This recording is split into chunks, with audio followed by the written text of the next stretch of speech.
उपार्जित आय यानी एक्योर्ड इनकम। उपार्जित यानी पहले ही हमें अर्जित हो गया है, मतलब हमने किसी को दे दिया है।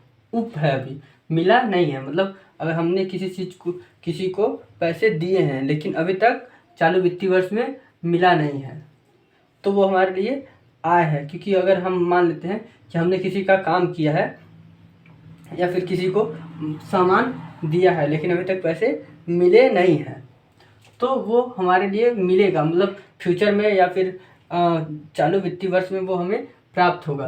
तो वो हमारे लिए एक तरह का आय होगा जो कि अभी तक मिला नहीं है। तो ये चूँकि हमारे लिए आय मानी जाती है, मतलब मिलेगा, हमें चालू वित्तीय वर्ष में मिलेगा, इसीलिए हमारे लिए ये संपत्ति मानी जाती है। और इसकी राशि एक कैश के बगल में ही अलग से इसकी रकम लिखी दी जाती है, अलग से इसका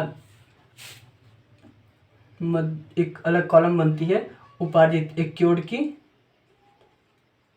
और इसकी राशि इसके नीचे लिख दी जाती है। और कैपिटल में इसकी राशि को लायबिलिटी तरफ कैपिटल में इसकी राशि को ऐड कर दिया जाता है, यानी जोड़ दिया जाता है। यानी एसेट साइड में इसकी एक अलग कॉलम बनती है क्योंकि ये हमारे लिए संपत्ति मानी जाती है, और लायबिलिटीज तरफ कैपिटल में ऐड कर दिया जाता है इसकी राशि, क्योंकि इससे हमारे कैपिटल पे भी फर्क पड़ता है। तो क्योंकि ये हमारे लिए आय है, तो जो आय होती है उससे हमारा कैपिटल बढ़ता है, इसलिए कैपिटल में इसकी राशि जोड़ दी जाती है।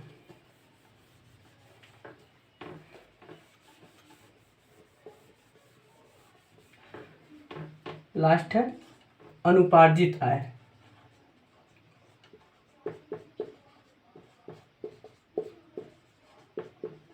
अनुपार्जित आय यानी अनएक्योर्ड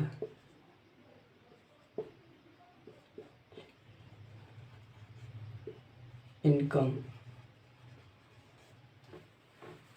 अनुपार्जित इनकम यानी ये अनुपार्जित आय, ये वे आय होते हैं जिनका भुगतान हमें करना होता है। मतलब हमने किसी ने हमें दिया तो है, तो वो हमें प्राप्त तो हो गया है, लेकिन हमने अभी तक चालू वित्तीय वर्ष में इसका भुगतान किया नहीं है। मतलब हमने किसी से पैसे लिए या फिर किसी से लिए हैं और उसका भुगतान हमें करना बाकी है, मतलब देना अभी चालू वित्तीय वर्ष में देना अभी बाकी है उसका। मतलब कहीं से हमें आय हुई है, वो प्राप्त तो हो गई है, मतलब किसी से हमने ले तो लिया है, तो वो हमारे लिए आय तो हो गई है, मतलब मिल तो गया है हमें, लेकिन उसका भुगतान अभी तक हम किए नहीं हैं। तो चूँकि चालू वित्तीय वर्ष में इसका भुगतान हमें करना होता है, इसीलिए हमारे लिए दायित्व माना जाता है। ये एक तरह का हमारे ऊपर दायित्व होता है, कंपनी के ऊपर एक तरह का दायित्व होता है। तो ये कंपनी के लिए दायित्व होती है, इसीलिए इसकी भी एक अलग से लायबिलिटी तरफ इसकी भी एक तरह अलग से कॉलम बनती है अनएक्योर्ड की, और उसकी राशि उसके नीचे लिख दी जाती है।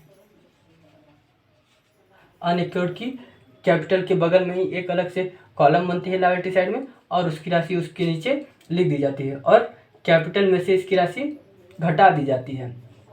जितनी भी अनइक्योर्ड की राशि होती है वो कैपिटल में से घटा दी जाती है, क्योंकि कैपिटल में से ही इसकी राशि को दिया जाता है, इसलिए कैपिटल में से इसकी राशि घटा दी जाती है। और लायबिलिटी साइड में ही कैपिटल के बगल में एक अलग से कॉलम बना के अनइक्योर्ड